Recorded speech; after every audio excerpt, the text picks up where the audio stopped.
देश महान होता है। संस्कार से देश में बदलाव आता है। मनुष्य की धरोहर संस्कार होती है। हम सब के लिए संस्कार जरूरी होते हैं। सुप्रभात, नमस्कार। परम आदरणीय निरीक्षिका महोदया एवं गुरुजन वृंद तथा प्रिय सहपाठियों, सूर्य के प्रकाश से आलोकित श्री वशिष्ठ विद्यालय की पावन धरा, जहाँ उच्च शिक्षा के संस्कारों के सिंचन के द्वारा बच्चों के अंदर की अज्ञान रूपी अंधकार को दूर कर एक श्रेष्ठ व्यक्तित्व बनाने का कार्य किया जाता है। मैं जानकी और मेरी दोस्त साथी आप सभी का यहाँ पर हार्दिक स्वागत करते हैं। आज के इस शुभ्र स्वच्छ एवं ऊर्जायुक्त पावन देना में अच्छे एवं सुंदर सुविचारों के साथ उपस्थित हो रहे हैं दर्शन। इनके विचारों को सुनकर एवं ग्रहण करके हम अपने जीवन को एक आदर्शयुक्त जीवन बना सकते हैं और इस श्रेष्ठ समाज में सम्मान प्राप्त कर सकते हैं।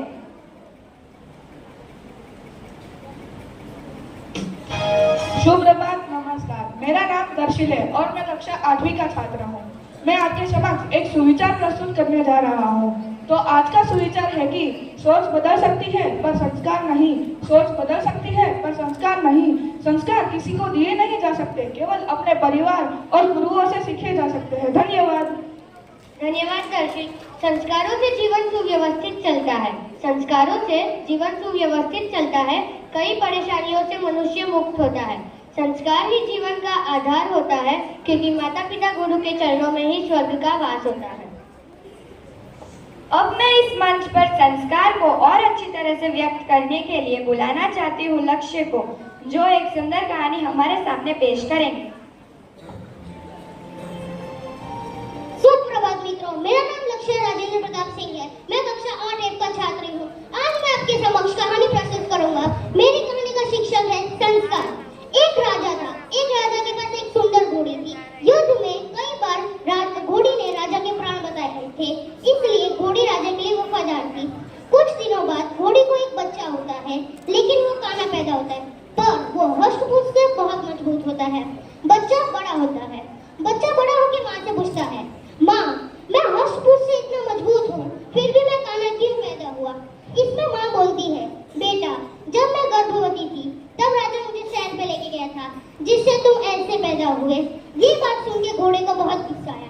फिर वो अपनी माँ से कहता है, माँ, मैं राजा से इसका बदला लेके रहूंगा। फिर माँ कहती है, नहीं बेटा, तुम ऐसा नहीं कर सकते।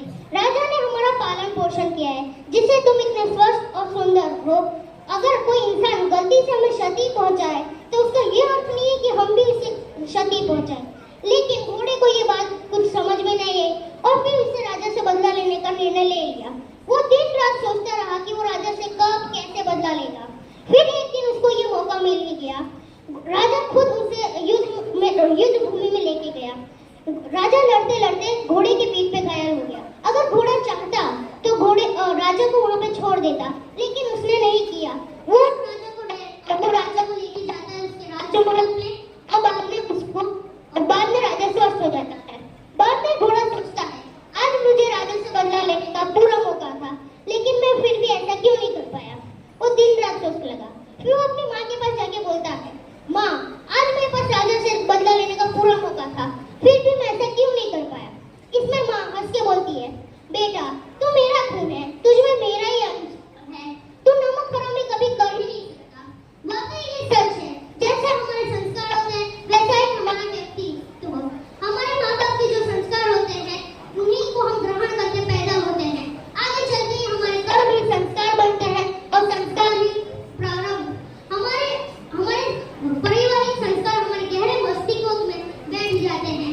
दोस्तों, कभी भी जानबूझ के कभी किसी को धोखा ना दें, कोई गलत काम ना करें, गलती से भी किसी को मारे ना।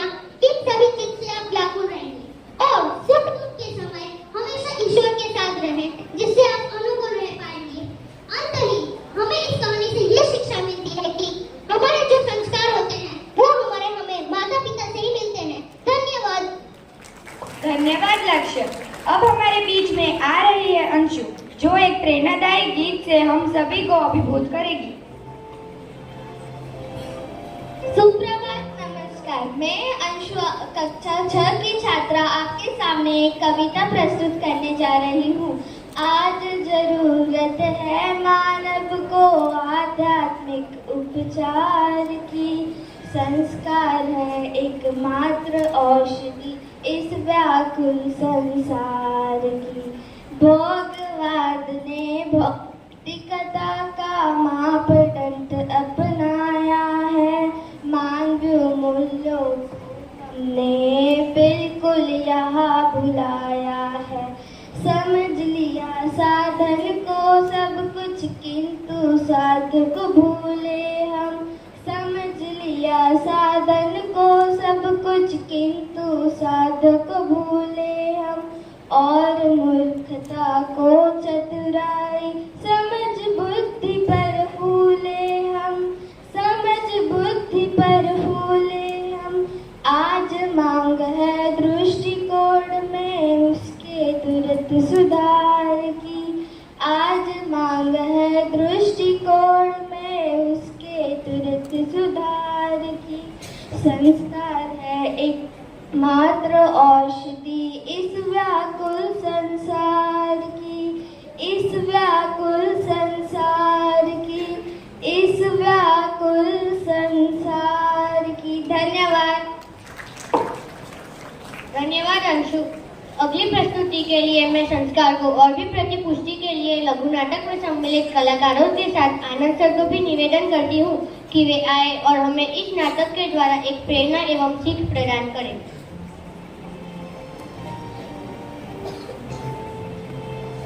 परम आदरणीय सुपरवाइजर में उपस्थित सभी शिक्षक एवं शिक्षिकागण एवं प्यारे बच्चों, अब आप सभी के समक्ष संस्कार पर ही एक नाटक, लघु नाटक पेश किया जा रहा है।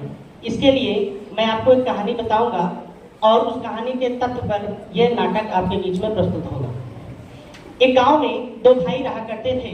दोनों भाई आपस में मिलजुल कर बड़े प्यार से रहते थे। बड़े भाई का नाम राजा राम और छोटे भाई का नाम घनश्याम था। राजा राम अपनी सुख सुविधाओं और वह अमीर था, उसके पास सारी वह चीजें उपस्थित थी जो उसे संसार में चाहिए थी। वही घनश्याम, उसका छोटा भाई, किसी तरह संघर्ष करके अपना जीवन व्यतीत कर रहा था। खेती बाड़ी करके अपने परिवार का पालन पोषण कर रहा था।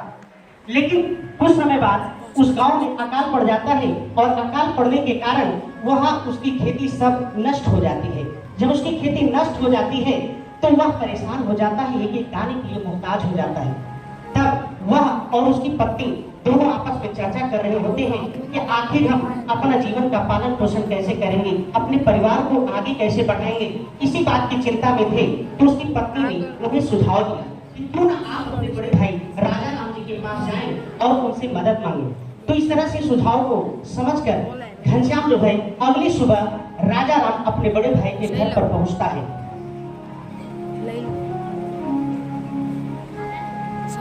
प्रणाम बड़े भैया। इस साल की खेती में अकाल पड़ जाने की वजह से कुछ भी उत्पादन नहीं हुआ है। सारी फसलें सूख गई है, अतः आप हमारी कुछ मदद करें तो।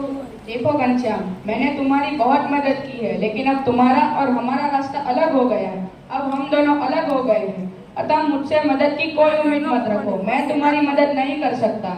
ठीक है भैया।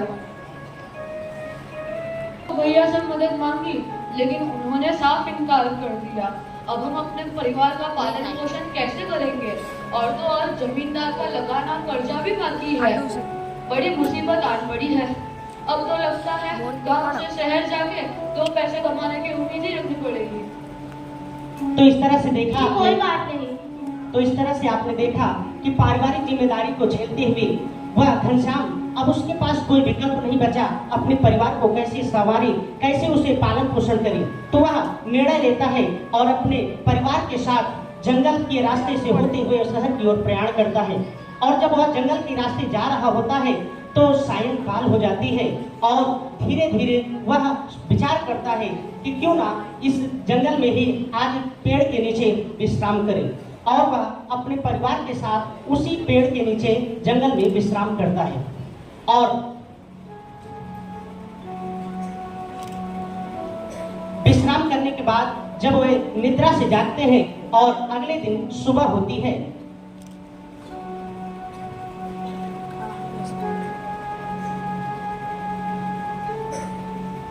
आज हो जंगल से थोड़ी लकड़ियां भी मिलाओ। जी मैं लाती हूँ। जाओ बब्बू, जंगल के पूर्व की तरफ एक बस्ती है, वहाँ से आग लेकर आओ। ठीक है, मैं लाती हूँ। बेटा, जंगल के उत्तरी छोर में एक नदी बहती है, तुम वहाँ जाकर थोड़ा सा पानी ले आओ। जी पिताजी, अभी लाए।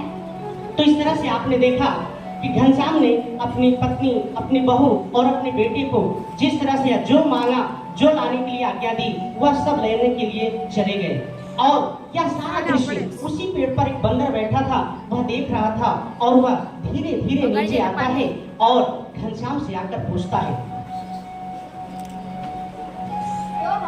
क्यों भाई, आग मंगा रहे हो, लकड़ी मंगा रहे हो, आखिर करना क्या चाहते हो? तुम्हें ही पूछ कर खाना चाहता हूँ। तुम मुझे छोड़ दो, इस पेड़ के नीचे एक सोने से भरा गड्ढा पड़ा है, तुम वो ले लो और मुझे छोड़ दो। ठीक है। इस तरह से घनश्याम खोदकर और सोने से भरे घड़े को प्राप्त करता है और अपने पूरे परिवार के साथ अपने घर पर वापस आता है। और घर पे वापस आने के बाद अब उसके पास वह सारी सुख सुविधाएं, वह सब चीजें उसके पास हो जाती हैं जो उसे अपने जीवन में चाहिए थी।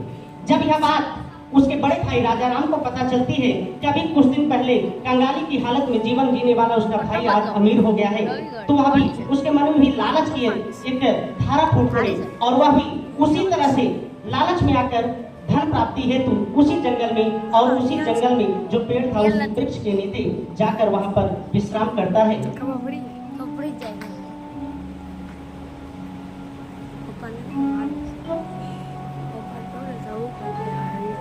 और फिर अगले दिन जब सुबह होती है, अजी सुनती हो, जंगल से थोड़ी लकड़ियाँ भी ला। खुद ही जाकर बिनका लेकर आओ। पूरे दिन बैठे बैठे आराम करते रहते हो, जब भी देखो तो मुंह चलाते रहते हो। जंगल के पूर्व दिशा में एक बस्ती रहती है, वहाँ से थोड़ी आग लेकर आओ। आग नहीं, बोरा लेकर आओगे, जब भी देखो हुक्म चलाते रहते हो। बेटा, अपने पुल के उत्तरी छोर पे एक नदी बहती है, वहाँ से थोड़ा पानी लेकर आओ। इतनी प्यास लगी है तो खुद जाकर लेकर आओ और हमारे लिए भी लेकर आना। तो आपने देखा कि इस तरह से राजा राम जी ने जो अपने बच्चों, अपनी पत्नी, अपनी बहू को कहा, वह उन लोगों ने असंस्कारित भाव से उसे उत्तर दिया। इस तरह से यह सारा दृश्य उसी पेड़ पर बैठा हुआ वही बंदर देख रहा था और धीरे धीरे नीचे आता है और राजा राम जी से पूछता है, क्यों भाई, आग मंगा रहे हो, लकड़ी मंगा रहे हो, आखिर करना क्या चाहते हो? तुम्हें ही भूनकर खाना चाहता हूँ। अरे तुम मुझे भून कर खाओगे? मैं तो तुम्हारा परिवार ही भून कर खा जाएगा। तो देखा आपने, इस तरह से बंदर ने उस राजा राम जी की उपेक्षा कर देता है, अवहेलना कर देता है। अर्थात इस लघु नाटक से हमें सीख मिलती है कि यदि हमारे जीवन में संस्कार होगा तो हमें वह सब कुछ प्राप्त हो जाएगा जो हमें चाहिए होती है। तो घनश्याम, जिसके पास कुछ नहीं था, वह बेहद गरीब था, लेकिन उसके परिवार में संस्कार थे और उन्हीं संस्कारों के बदौलत उस बंदर के द्वारा उसे वह सब कुछ प्राप्त हो जाता है, क्योंकि उसके परिवार में एक निष्ठता थी, एक जुटता थी और यही संस्कार हमें सिखाते हैं। और वही राजा राम, जिसके मन में लालच भरा था, उसके धन दौलत की अपार संपदा थी, लेकिन उसके घर में संस्कार नहीं थी और उसे वहां से अपमानित होकर लौटना पड़ा। यह क्या है संस्कार? संस्कारों से हमारा जीवन बहुत ही सुंदर और संवार देता है। संस्कार का अर्थ ही होता है संवारना या शुद्धिकरण करना, अर्थात हमारा जीवन संस्कारों से ही बेहद सुरक्षित हो जाता है। कहते हैं कि पत्थर तब तक सलामत है जब तक वह चट्टान से जुड़ा है। पत्थर तब तक सलामत है जब तक वह चट्टान से जुड़ा है। अरे फूल तब तक सलामत है जब तक वह डाली से जुड़ी है। और इंसान तब तक सलामत है जब तक वह परिवार से जुड़ा है। और लास्ट में चरित्र तब तक सलामत है जब तक वह संस्कार से जुड़ा है। तो हमें संस्कार पर और भी चीजें ध्यान रखनी चाहिए। अगर बात की जाए संस्कार की, तो हम कहते हैं कि संस्कार वह है जो आप सभी यहाँ पर आते हैं और शिक्षक सभी मिल करके हम सभी आपके जीवन में वह जो बुरी और नकारात्मक एनर्जी होती है, नकारात्मक विचार होते हैं, वह दूर किया जाता है। संस्कार का मतलब होता है प्रसंस्कार करना, अर्थात आपके मन मस्तिष्क से बुरी भावनाओं को दूर करना और सकारात्मक विचारों को भरना। कहते हैं कि हीरा और सोना वह जब उसका खनन होता है तो उस खनन के दौरान उसमें बहुत सारे अवशिष्ट पदार्थ होते हैं और उस अवशिष्ट पदार्थ के कारण उसकी कोई कीमत नहीं होती। लेकिन जब उसे सफाई की जाती है, सफाई के बाद उसकी महीन घिसाई की जाती है और जब उस हीरे को तराशा जाता है तो वह हीरा भी चमकीला और बहुत ही सुंदर और बहुत ही कीमती हो जाता है। ऐसा हमारा जीवन है। हमारे जीवन में भी इसी तरह हम शिक्षक और सभी मिल करके आपके जीवन को तराशने का काम करते हैं, आपके जीवन को और भी उज्जवल बनाने की कोशिश करते हैं। तो ये संस्कार है, में भी संस्कार जुड़ा हुआ है। छोटी सी वस्तु लेकर बड़ी से बड़ी वस्तु में भी संस्कार जुड़ा है। हम अनाज बोते हैं, अनाज तैयार होता है, उसकी मड़ाई होती है और मड़ाई होने के बाद जब उसे हम चक्की में पिसाते हैं तब जानेंगे वह रोटी बनने की एबिलिटी रखता है, तब रोटी बनता है और उसके द्वारा हम अब भोजन प्राप्त करते हैं। तो यही संस्कार है। अगर संस्कार को और भी प्रकृष्ट करना हो तो कि जीवन में हम और क्या प्राप्त कर सकते हैं, सबसे बड़ी चीज है कि अभिवादनशीलस्य नित्यम वृद्धो प्रसोभिनः, अभिवादनशीलस्य नित्यम वृद्धो प्रसोभिनः चत्वारि तस्य वर्धन्ते आयु विद्या यशोबलम। अर्थात हम अगर जीवन में किसी के सामने झुकते हैं तो वहाँ हमारा अहंकार नतमस्तक हो जाता है। संस्कार हमें यही सिखाता है। और रामचरितमानस जो भगवान के राम के बारे में लिखा गया और गोस्वामी तुलसीदास ने लिखा है, उन्होंने स्वयं लिखा है अयोध्या कांड में कि प्रातः काल उठी के रघुनाथा, प्रातः काल उठी के रघुनाथा, मातु पिता गुरु नाम ही माथा।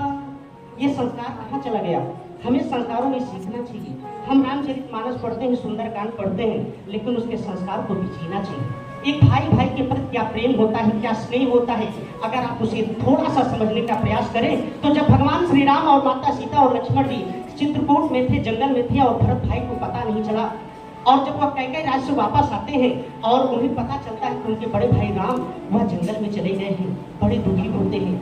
दुखी होकर वह अपनी पूरी प्रजा के साथ, अपनी तीनों माताओं के साथ, अपने गुरु वशिष्ठ के साथ सबको लेकर, यहाँ तक कि अपने सास ससुर को भी लेकर राम को मनाने चल देते हैं। और जब जंगल में पहुंचते हैं, दूर से ही जैसे भ्राता राम को देखते हैं तो भ्राता राम के चरणों में जाकर दंडवत गिर जाते हैं।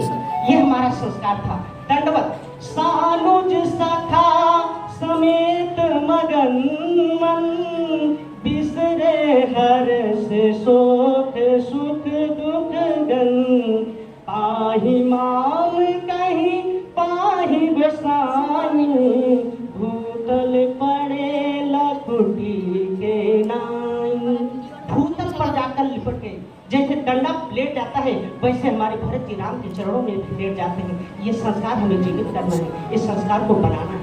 और इस संस्कार से हमें मिलता क्या है? बस सब कुछ मिल जाएगा जो आप अपने हृदय में रखे हैं, और जो नहीं रखे वह भी मिल जाएगा। एक प्रसंग बताऊंगा कि जब माता सीता अशोक वाटिका में बैठी थी और विलाप कर रही थी राम के वियोग में, उस समय हनुमान जी जैसे वहां पहुंचते हैं और हनुमान जी उनके पास से होकर जब वापस आने लगते हैं तो उन्होंने अभिवादन किया माँ सीता के चरणों में। और माँ सीता ने क्या कहा? माँ सीता ने कहा कि अष्ट सिद्धि नौ निधि के दाता, असबर दीन जानकी माता। अष्ट सिद्धि नौ निधि के दाता, जिसको ऋषि मुनि प्राप्त करने के लिए, देवी देवता प्राप्त करने के लिए हजारों वर्षों तक तपस्या करते हैं, वह सिद्धि माता ने अभिवादन के तौर पर हनुमान जी को उपदेशित कर दिया। तो ये सारी चीजें हमें सीखनी चाहिए। और क्या कहा? अजर अमर गुण निधि सुत होहूं, करहु कृपा रघु नायक छोहूं। अर्थात अजर अमर जो प्राप्त करने के लिए सब रावण और विभिन्न प्रकार के जो राक्षस थे सभी ने प्रयास किया, लेकिन किसी को नहीं मिला। लेकिन वह माता सीता के चरणों में केवल निवेदन करने पर, मात्र उनके सामने विनम्रता करने पर माँ सीता ने अजर अमर होने का वरदान हनुमान जी को दे दिया। तो ये सारी चीजें संस्कार से जुड़ी हैं। हमें अपने ग्रंथों को पढ़ना चाहिए और ग्रंथों से सीखना चाहिए, और उस चरित्र से हमें सीखना चाहिए कि हमें क्या पाना है, और उसके लिए सबसे बड़ी चीज है संस्कार लाना है। बहुत बहुत धन्यवाद। किसान है और आज मैं भ्रष्टाचार पे कुछ विचार प्रस्तुत करना चाहता हूँ। भ्रष्टाचार एक दानव की तरह है, समाज व देश को नष्ट कर देता है। भ्रष्टाचारी अगर दोषी है तो भ्रष्टाचार को प्रोत्साहित करने वाली आम जनता भी उतनी ही दोषी है, जो अपने कुछ स्वार्थ के लिए भ्रष्टाचार में सहायक बन जाते हैं। इसलिए भ्रष्टाचार का समूल विनाश आवश्यक है। धन्यवाद। जब तक देश में से भ्रष्टाचार का समूल नाश नहीं होता, तब तक हमें विश्व गुरु बनने में अड़चनें आती रहेंगी। कहीं रोड में ठेकेदार और मंत्री जी का घोटाला, कहीं सरकारी पद के नियुक्ति में घोटाला, कहीं मिलावट का घोटाला, कहीं 2G घोटाला और कॉमनवेल्थ घोटाला। इसी को ध्यान में रखकर मैं ये नारा लेकर आई हूँ और आशा करती हूँ कि आप भ्रष्टाचार रोकने के मुहिम में आप सभी अपना योगदान देंगे। धन्यवाद। यदि हमें देश को बचाना है तो भ्रष्टाचार मिटाना होगा।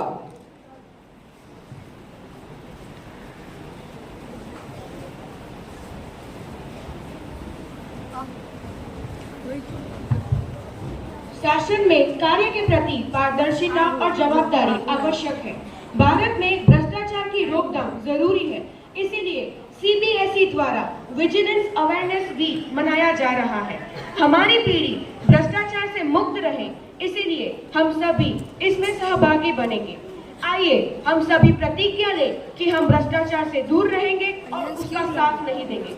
आई request all of you to please stand up. भ्रष्टाचार एक बड़ी बाधा है। मेरा विश्वास है कि भ्रष्टाचार का उन्मूलन करने के लिए सभी संबंधित पक्षों जैसे सरकार, नागरिकों तथा निजी क्षेत्रों को एक साथ मिलकर कार्य करने की आवश्यकता है। मेरा मानना है कि प्रत्येक नागरिक को सतर्क होना चाहिए तथा उसे सदैव के उच्चतम मानकों के प्रति वचनबद्ध होना चाहिए तथा भ्रष्टाचार के विरुद्ध संघर्ष में साथ देना चाहिए। अतः हम प्रतिज्ञा करते हैं कि जीवन के सभी क्षेत्रों में ईमानदारी तथा कानूनी नियमों का पालन करेंगे, ना तो रिश्वत देंगे और ना ही रिश्वत देंगे।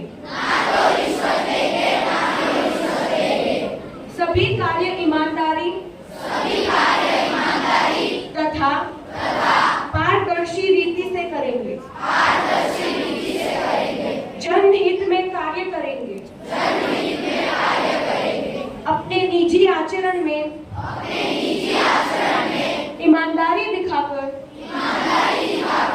उदाहरण प्रस्तुत करेंगे। भ्रष्टाचार की किसी भी घटना की रिपोर्ट उचित एजेंसी को देंगे। Thank you. Are arranging so many competitions to enhance the skill of mathematics, and one of the competition in which it is maths treasure hunt, and it is very excited competition because the word itself gives us a treasure, and the students are excited to take their treasures in form of gifts, certificates, and that's all. So let I invite Swati ma'am to come on the stage and please reward our students.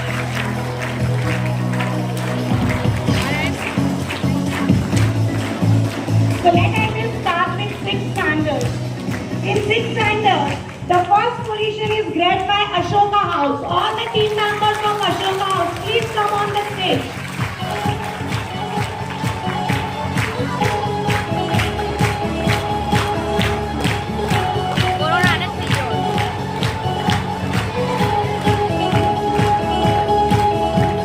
There is a team of 6 students.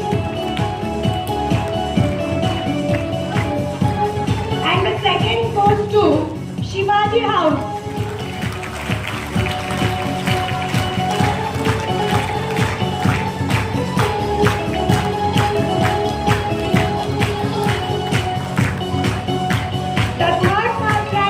to Subhash House.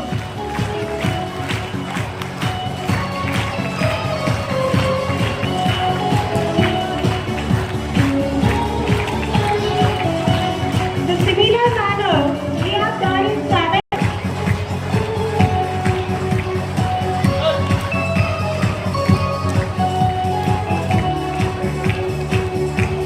Second position led by Tagore House. You can cheer up your house here.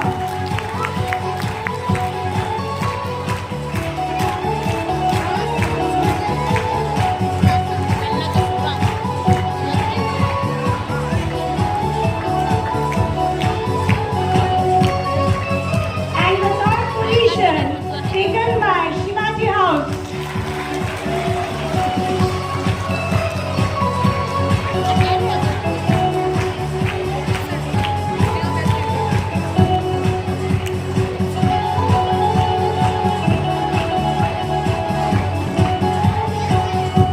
If any student is absent in the thing, so I request the leader that he has to distribute the prizes to the absent student as well.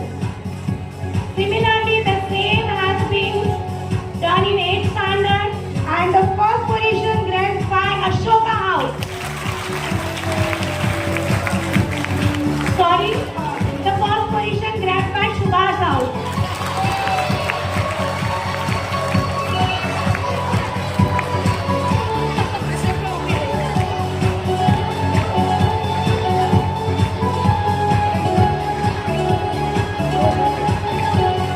The second position is taken by Green House, that is Tagore House. If any student is sitting there, they can come with their team.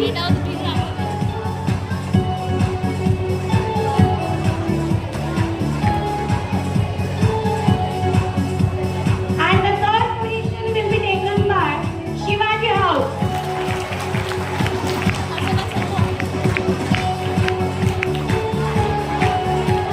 In this way, we have conducted in each and every classes 6, 7, and 8 maths treasure hunt.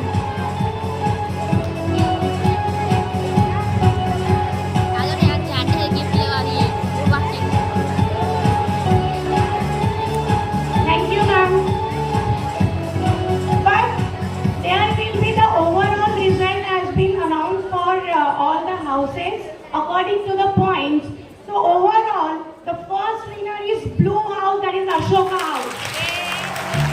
And the second winner is Green, that is Tagore House.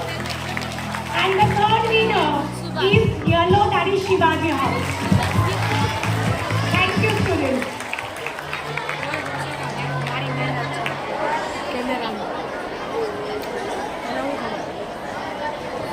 अब मैं निरीक्षिका महोदया से अनुरोध करती हूँ कि वे आए और 2 शब्द कहें।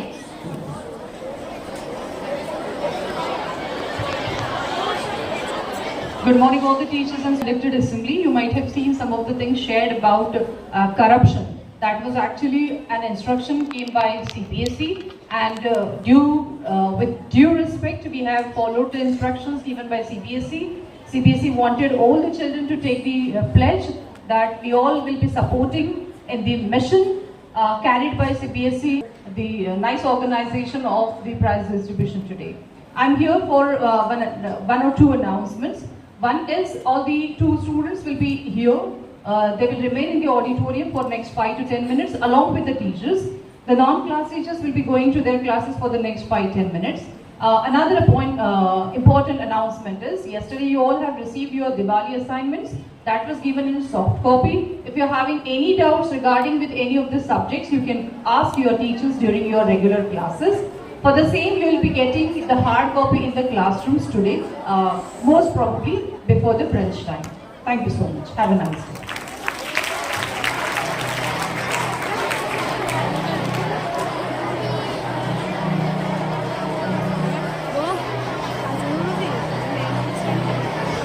आज के प्रवेशधारी छात्र है अंशु और दर्शित।